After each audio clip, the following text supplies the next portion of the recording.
Я говорю с тобой под свист снарядом, угрюмым заревом озарена. Я говорю с тобой из Ленинграда, страна моя, печальная страна. Над Ленинградом смертная угроза, бессонные ночи, тяжек день любой. Но мы забыли, что такое слезы, что называлось страхом и мольбой. Я говорю, нас, граждан Ленинграда, не поколеблет грохот канонад.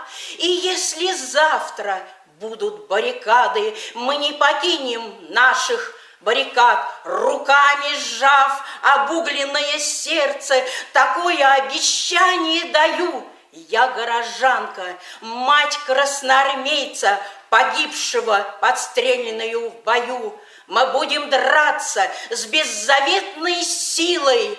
Мы одолеем бешеных зверей. Мы победим, клянусь тебе, Россия, от имени российских матерей.